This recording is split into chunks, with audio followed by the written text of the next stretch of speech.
تناقض يعني. ايه انه إيه انه ممكن نقول هيك. يعني دخولي على الجيش كان بسبب يعني اسباب تكوينيه بشخصيتي. عندي ميل للموضوع. آه، بس اثناء يعني هاي مرحله النضج، بعد ما اتخذت هذا القرار ودخلت، دخلت يعني عنصر الثقافه بقوه، بلش يفرض حاله وطغى على الاشياء اللي كانت بمعظمها هي اسباب طفوليه يعني. اسباب تتعلق بالطفوله وتتعلق بماضيي الاجتماعي، يعني قصتي الاجتماعيه. وبلشت تنمو هاي الشخصيه وتطغى، وبالاخير انتصرت هي وبقيت. so ممتاز.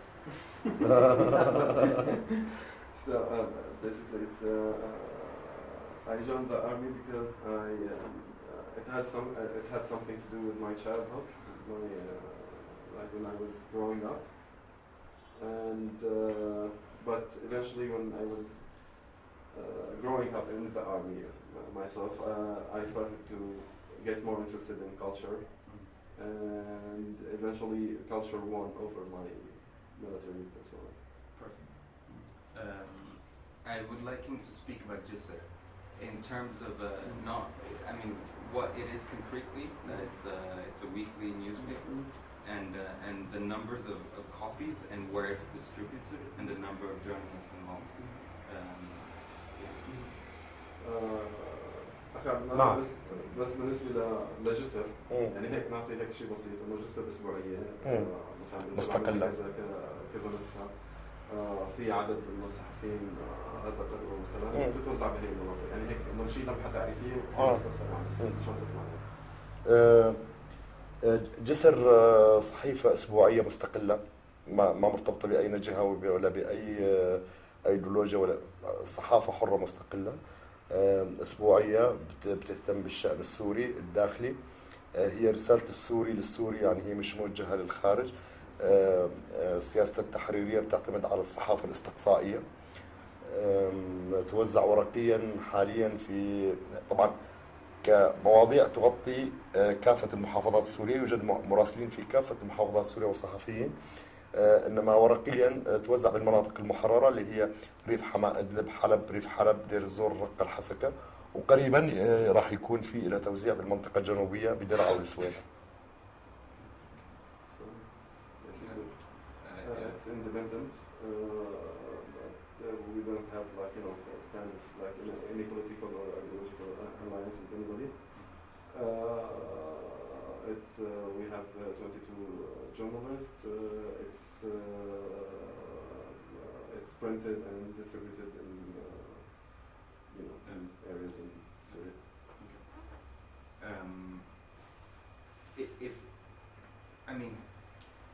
Is it really possible to have a free press in northern Syria, knowing that the militias are there and there's a lot of non-Syrians there as well that carry big guns? Is it actually possible to have a free press in current Syria? هل فرق انه هل نقول انه مثلا انه صاير من المتاح انه يكون في عندنا صحافي حر فعليا بالمناطق المحررة بوجود مقاتلين اجانب، بوجود يعني هاي السلاح، بوجود يعني المجموعات المسلحه المجموعه هل هذا شيء موضوع نحن تحت المراقبة المستمرة يعني. نحن كجسر لم نصطدم حتى الآن بأي جهة. ما في أي جهة يعني أخذت علينا مأخذ يعني بالمعنى الأيديولوجي أو بالمعنى كمان يعني أنا بعرف إنه بعض الوسائل الإعلام يعني اتهمت بالتزوير وتشويه الحقائق وكذا. ما صدف إنه نحن تعرضنا لأي مسألة من هذا النوع إلى الآن.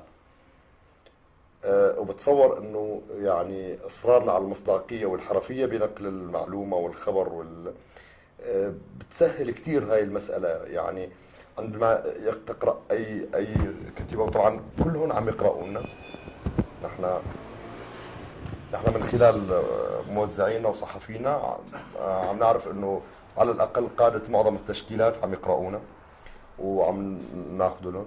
فبتصور هذول لما يقرأوا تحقيق أو تقرير متوازن وحقيقي ما راح يعني له يعني مصداقيته عالية، راح يكون في صعوبة كبير انه يهاجم عملنا. بسياستنا التحريرية ايضا نحن نبتعد قدر الامكان عن المواضيع اللي بتجيب اهتمام يمكن مجاني.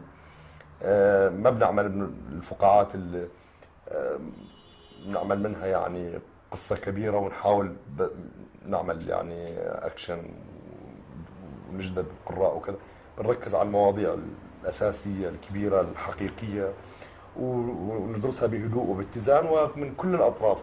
أن احنا ما بنتناول موضوع على سبيل المثال يخص جبهة النصرة، عندنا مواضيع تناولنا فيها جبهة النصرة أو يعني هي طرف فيها، ما أهملناها أنه وكأنه يعني مش موجودة وخلينا آخرين يتحدثوا. شفناهم وقلنا لهم ماذا قال الآخرين عنهم ودافعوا عن وجهة نظرهم. أحرار الشام غير يعني كل مكونات الجيش الحر. طبعا هلا بنرجع بالبلور الحكي يمكن هلا طلع كثير بس هيك وجهة نظر انه ما نتجاهل حدا ما نقصي حدا، هذا منبر مفتوح للجميع، حقيقي حر مش متحيز يعني ما يعني نحن ديمقراطيين وميولنا مدنيه كصحفيين كلنا، بس هذا لا يعني انه نحارب ظاهره التدين او ظاهره الاسلام السياسي بالمجتمع. بجريدتنا تظهر كل المواقف وكل الاحداث والوقائع، وعلى القارئ ان يقول رايه لا نقول راينا. يعني نصر تماما بالجريده انه نحن لا نقول راينا، نحن ننقل الخبر والمعلومه والتعليق بدون تعليق وبدون راي. إذا في رأي ضد أي مكون هو يكون في شخص ما قاله أو جهة ما قالته، مش نحن. نحاول ننقل صورة الواقع كما هي، فلهيك ما عندنا يعني صدامات. ممكن تسببنا صدامات، تصدمنا بفتح تحقيقات، تسببنا بأشياء معينة نتيجة عرض الحقائق، وهذا دور الصحافة الحرة. أيضا يعني نتلمس خطانا بالصحافة الحرة المستقلة بسوريا بهدوء وبتأني وبحذر. نحن ما عندنا تجربة صحافة حرة قبل، لا كصحفيين ولا كمتلقي. ما بدنا التجربة تكون صادمة أو تكون يعني مسلوقة سلب، بدنا إياها تكون تجربة تنضج من خلال الممارسة شوي شوي وتكون ضمن إطار مؤسسي. يعني ما بتكون حالات سريعة ويعني هيك طفرات معينة وتمضي. في مقولة يعني مدرب رياضي أمريكي اشتهر بحكمته، قال إذا أردت أن تمضي سريعا فامضي لوحدك، إذا أردت أن تمضي بعيدا فاذهب مع فريق يعني مع مؤسسة. هلا بجزر نحن هاي اللي أكثر شيء بنركز على إنه نحن نصبح فريق عمل ومؤسسة. بهذا الأسلوب نحن نحفظ التوازن دائما، مش رأي فردي لحدا، مش توجه، مش نزعة. في مؤسسة تحكمها قواعد وأسس بنمشي باتجاه بنمشي على أساسها. فلذلك نحن ما واجهنا الصدام يعني بالمعنى المباشر الشخصي أو الفكري مع جهة، لأنه بمؤسستنا نحن توجهنا نقل الحقائق والوقائع كما هي وعلى لسان الأطراف اللي اشتركت فيها واللي تضررت منها. نحن مجرد وسيلة إعلام حيادية وموضوعية. It's about Jisr. Like in Jisr, we don't go for like big scoops, not just to make like kind of try to hit the spotlight with big scoops. We try to avoid problems with others. We talked about Jabhat al-Nusra. We told them what people thought of them. We also talked to Ahrar al-Sham and other groups. But during our work, nobody objected to anything about Jisr, and we're trying to reach our work with this structured, as a structured company, as a structured work, as a teamwork. Yeah, so I asked you to phrase it because it's about Yeah. free press. Yeah. هلا هو النقطة إنه إذا فينك تحكي لنا شوي صغيرة هيك بجملة بسيطة إنه شو إشكالية الصحافة بالشمال بوجود هي المجموعات، يعني إنه مثلا شو ممكن يكون في إشكالية للصحافة الحرة الحقيقية؟ شو ممكن يكون في ايه ممكن نحكيها، بس انه في لا ما في حاليا لليوم ما في. نحن عم نوزع 6 جرائد اضافه للجسر، ولليوم ما اعترضنا اي اشكاليه، ما حدا اعترض على شغلنا.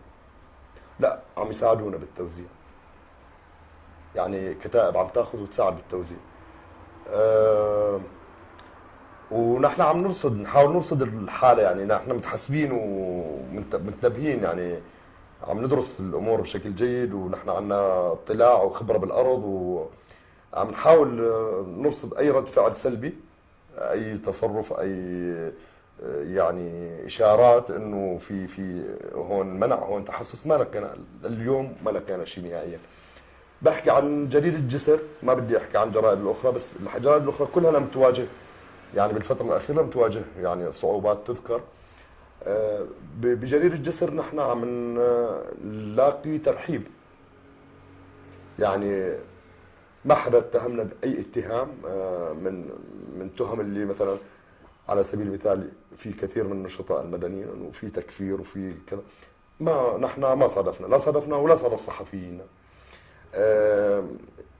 يعني مخاوفنا من جهات أخرى، يعني لحد الآن ما تعرضنا له، هو من جهات غير دينية.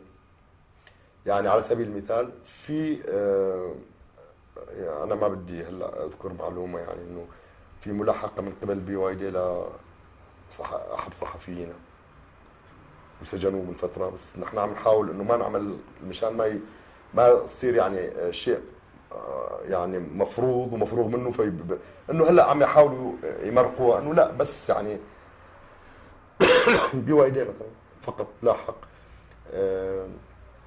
والنظام طبعا. اما الجهات الاخرى لليوم نحن ما اجانا اي شكوى، لا من صحفي انه منع، ولا من موزع، ولا من مراسل.